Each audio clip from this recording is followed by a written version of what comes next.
In a federal prison in Colorado, Ray watches the guards while burning a page from his Bible and using the ashes to draw on the wall. At that moment, his cellmate informs him that a prisoner is planning to attack Ray in the yard the next day.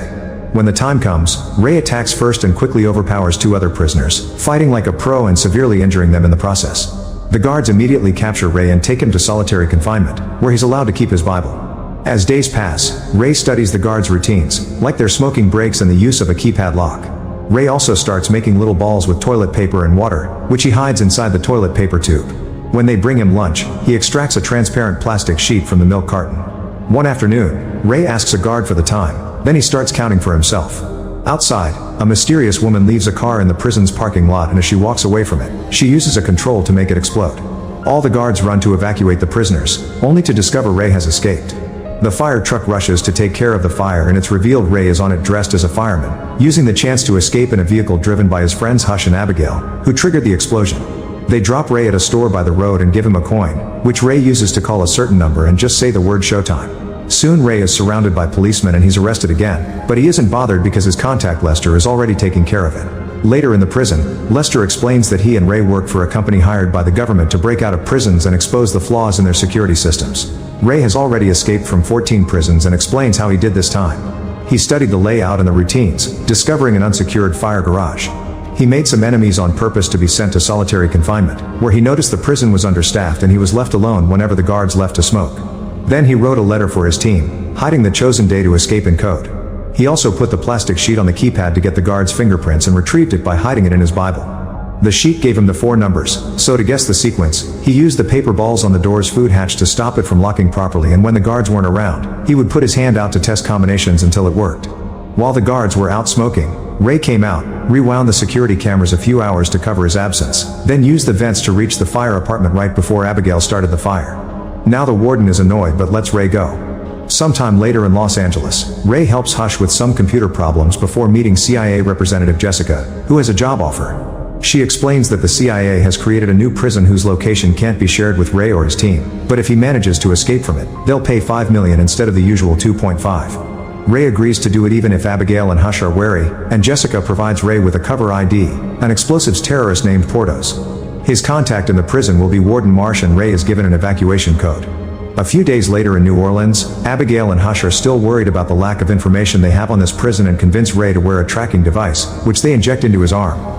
Then Ray goes to stand on the street to be picked up, only to suddenly be tased down and thrown into the back of a van. While the vehicle takes off, the masked men scan Ray's body and find the tracker, so they immediately take it out. Abigail's and Hush's computer instantly loses Ray's signal at the same time Ray is put to sleep with an injection. Sometime later, Ray wakes up inside a helicopter while still in a groggy state. He watches as guard Drake beats another inmate up before stabbing him and throwing him out of the helicopter. Then Drake notices Ray is awake and orders his men to put him to sleep again. When Ray wakes up again, he's finally in prison, but it's nothing like he's ever seen before. All cells are plexiglass cubes hanging from the air, and guards wear black masks to hide their identities. There's also a huge sphere with a camera that moves around to keep an eye on the prisoners. Now that he's awake, Ray is taken to see the warden, who is a man called Hobbs. Worried because this isn't the warden they told him about, Ray gives out his evacuation code, but Hobbs doesn't know what he means and doesn't care. Later, when everyone is taken out of their cells for a break, Ray watches how the guards don't hesitate to brutally beat up anyone who doesn't obey them. The prisoners' jumpsuits have a special code on them, and they're scanned through every door. At that moment, Hobbs says the name of Ray's fake identity through the speakers, as if announcing his presence. After watching another man getting beat up, Ray is approached by some thugs who want to take advantage of the new guy, but Ray immediately breaks the leader's hand and punches him down. Before the others can react, prisoner Emil tells them to back away. Emil tries to befriend Ray and explains he used to work for Mannheim, a powerful man who stole from the rich to give to the poor. Mannheim is a wanted man, but Emil refuses to tell Hobbs anything. However, Ray doesn't care about Emil's story. Meanwhile, Hobbs scolds Drake for killing that inmate since it was a capture for a client, implying many people here aren't criminals and they just got on someone's bad side. It's also revealed he has the book Ray wrote. The rest of the day, Ray continues to study the layout of the prison and the behavior of the inmates, like noticing the Muslim prisoners that still pray even if they can't see the sunset. Emil notices Ray watches everything and points out he's the guy to go for favors, so Ray explains he needs to get into the isolation area. Eager to help, Emil immediately punches him and makes him fall, but when Ray punches back, Emil just laughs. Then Ray starts hitting him harder and an actual fight ensues until the guards come to drag Ray and Emil to the isolation area. The isolation rooms are tiny metal boxes with blinding lights on the side, which torture the prisoners with unbearable heat. Ray does his best to withstand the suffering and inspects the box for anything he can use to escape. A few days later, Dr. Kyrie comes to check on Ray's health and Ray tries to get information from him, but Kyrie doesn't say anything. On his way out, Kyrie is approached by Drake, who demands to know what they talked about. Kyrie lies, which tells Ray he may have a conscience after all. Afterward, Emil and Ray are sent back to the general area, where Ray starts making a drawing on the table while telling Emil he'll need a piece of metal, promising to get Emil out too if he helps. Next, Emil asks to speak to Hobbs and pretends he'll finally confess Mannheim's location.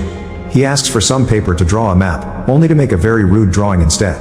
A furious Hobbs makes his men hold Emil down to waterboard him, and after enduring lots of pain, Emil uses the chance to steal a metal drain cover. Later in the common area, Emil gives the cover to Ray, who tells him his real identity and how he got there. By having watched the layout, Ray guesses this prison has been built underground and there's something under the box's hatch that should allow him to escape. Since the place is subterranean, there's moisture in the air that has caused the steel rivets to rust, so Ray will apply toothpaste and heat with the metal cover to make the rivets snap.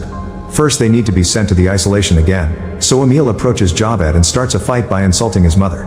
Javed's Muslim group comes in his defense, and after hiding some bread in his clothes, Ray joins the fight, but they only get to exchange a few hits before the guards arrive to subdue everyone with tasers. Once everyone is back in the heat boxes, Ray starts working on the rivets while hiding what he's doing with his own body. It's very hard to work because of the heat and his hands start bleeding, so whenever he makes too much noise, Emil hides it by yelling his pain. Eventually, Ray manages to remove all the rivets and covers the security camera with the bread before knocking on the wall to give Emil a signal. At that moment, Emil begins to cry and yell like crazy in German, getting all the guards' attention on him. Ray uses the chance to finally open the hatch and begins going down a ladder until he lands on a corridor. The door is locked, so he decides to use some pipes to start climbing up, only to accidentally tear off some electrical cables and break a few pipes in the process. Ray just keeps going until he finds another hatch, which he opens to find the shocking truth. This prison is inside an oil tanker.